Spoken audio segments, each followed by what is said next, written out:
नमस्कार दोस्तों। Supreme court एक बार फिर से अंगड़ाई लेने की मूड में दिखाई दे रहा है। ऐसा लगता है कि सुप्रीम कोर्ट जो है सरकार के सारे काम खुद ही कर लेना चाहता है और ये संदेश देना चाहता है कि सरकार की आवश्यकता नहीं है, सारे काम हम खुद ही कर सकते हैं।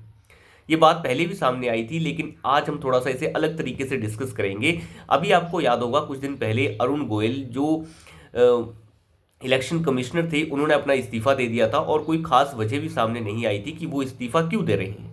चुनाव से कुछ दिन पहले इलेक्शन कमिश्नर का इस्तीफा बहुत बड़ी बात आप कह सकते हैं। और आपको पता होगा कि चुनाव आयोग के अंदर एक मुख्य चुनाव आयुक्त होते हैं और दो इलेक्शन कमिश्नर अलग से होते हैं। हालांकि जहां तक पावर की बात है, पावर तीनों की सेम होती है। हालांकि इन तीनों को लीड करते हैं मुख्य चुनाव आयुक्त। हालांकि पहले मुख्य चुनाव आयुक्त ही हुआ करते थे। दो अलग से जो इलेक्शन कमिश्नर बनाए गए हैं वो टीएन सेशन के दौर पे बनाए गए थे।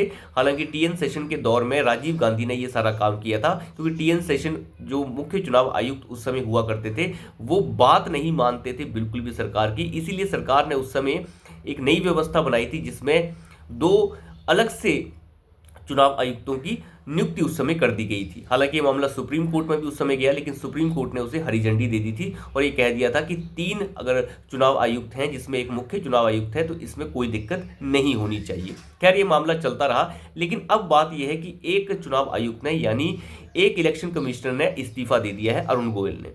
उनका स्वास्थ्य खराब है, कुछ ऐसी बातें भी सामने आ रही हैं, लेकिन पूरी तरीके से ये क्लियर नहीं है कि ये क्यों हुआ है।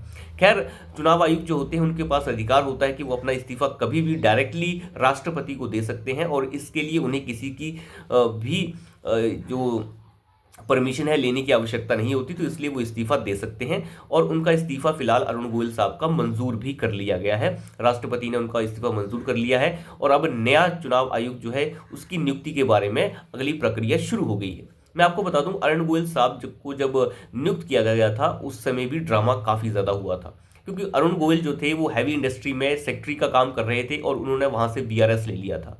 और वीआरएस लेने के 24 घंटे के बाद ही सरकार ने उन्हें चुनाव आयुक्त की नियुक्ति पे रख दिया था। तो ये थोड़ा सा कन्फ्यूजन सा हो गया था और इसमें मामला सुप्रीम कोर्ट पहुंच गया था। बहुत सारे वामपंथी और एडीआर वगैरह जो हैं सुप्रीम कोर्ट पहुंच गए थे कि ये ऐसी नियुक्ति कैसे हो गई, इतनी जल्दी सरकार ने फाइल कैसे क्लियर कर दी किसी भी व्यक्ति के लिए जो अभी एक दिन पहले ही जिसने वीआरएस लिया हो और उसे जो है चुनाव आयुक्त की पोस्ट पे रख दिया गया।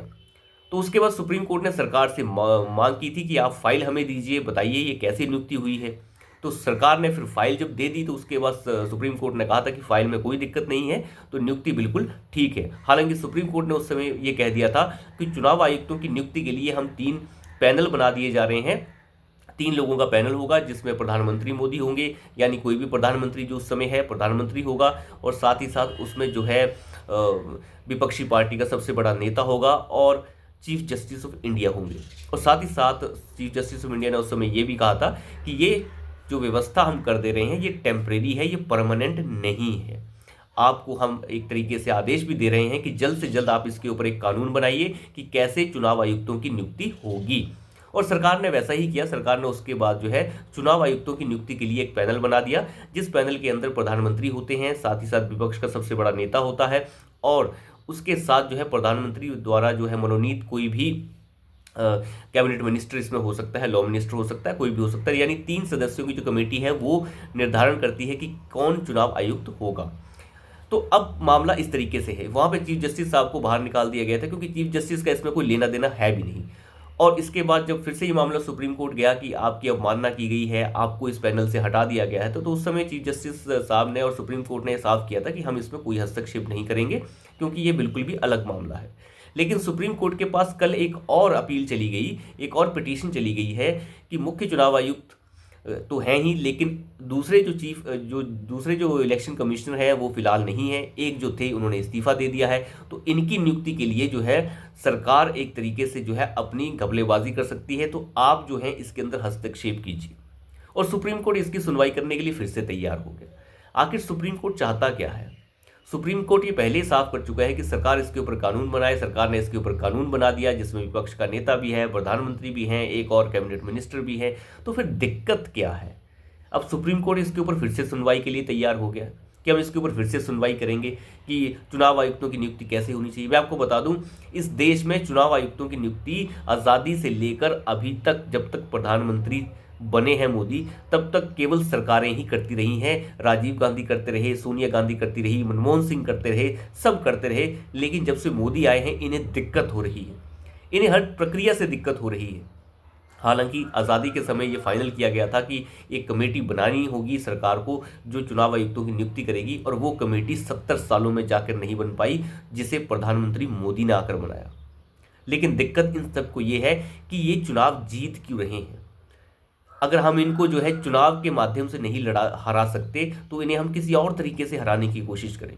पर देखिए, इन चीज़ों से कुछ होता नहीं है। चुनाव आयुक्त की नियुक्ति भले ही ऊपर नीचे तरीके से कहीं से भी हो जाए, चुनाव जीतना एक अलग बात होती है, नियुक्तियों से कोई फर्क पड़ता नहीं है। लेकिन खैर, जो भी है, सुप्रीम कोर्ट का विवेक है, वो किस तरीके से इसके ऊपर सोचता है, सर्वोच्च अदालत है भारत की, वो इस तरीके से क्या सोच रही है और क्या इसके ऊपर फैसला देगी, वो बात की बात है। लेकिन आप समझने की कोशिश कीजिए कि किस तरीके से जो है सुप्रीम कोर्ट बार बार कार्यपालिका के बीच में अपनी टांग अड़ाने की कोशिश करता है। कभी कहता है एनफोर्समेंट डायरेक्टोरेट का चीफ जो है वो ऐसे नहीं चुना जाना चाहिए, सीबीआई का चीफ ऐसे नहीं चुना जाना चाहिए। तो सुप्रीम कोर्ट को चुनाव ही लड़ लेना चाहिए, फिर चुनाव ही लड़ लीजिए। देखिए, कार्यपालिका, न्यायपालिका, इन सभी की जो कार्यप्रणाली है वो अलग अलग होनी चाहिए, इसके बीच में एक दूसरे का हस्तक्षेप नहीं होना चाहिए। सुप्रीम कोर्ट का काम है कि कानून की वैधता को देखना, ना कि चुनाव आयुक्तों की नियुक्तियां करना। वैसे तो सुप्रीम कोर्ट का काम जजों की नियुक्तियां करना भी नहीं है, लेकिन वो जजों की नियुक्तियां कर रहे हैं, अपनी तरफ से कर रहे हैं, अपने मजे ले लेके कर रहे हैं। जो उनके जानने वाले हैं, जो उनके करीबी हैं, जो सबसे बेहतर रहे हैं, जिनके बाप दादा जस्टिस रहे हैं, उन्हीं को जस्टिस बना दिया जाता है। अभी तक जितने भी जस्टिस फिलहाल हैं उनके बाप दादा या बहुत बड़े वकील रहे हैं या बहुत बड़े जस्टिस रहे हैं। तो फिर आम व्यक्ति को कब मौका मिलेगा, एक आम वकील को कब मौका मिलेगा जस्टिस बनने का।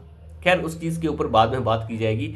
लेकिन एक तरीके से आप कह सकते हैं इलेक्शन कमिश्नर ने जो इस्तीफ़ा दिया है अभी, उसके ऊपर ड्रामा बहुत है और बवाल होना बिल्कुल लाजमी भी है, क्योंकि ये कोई छोटी बात नहीं होती है। वजह कोई भी रह सकती है, वजह कोई भी हो सकती है, वो वजह फिलहाल सामने नहीं है। लेकिन मुझे नहीं लगता कि इस चीज़ से कुछ चुनावों के ऊपर प्रभाव पड़ता है, और सुप्रीम कोर्ट जो दोबारा से सुनवाई करने के लिए तैयार हो गया है, ये एक बिना मतलब की बात है। मुझे लगता है इसमें वक्त की बर्बादी है और कुछ भी नहीं। तो अभी के लिए इतना ही। धन्यवाद।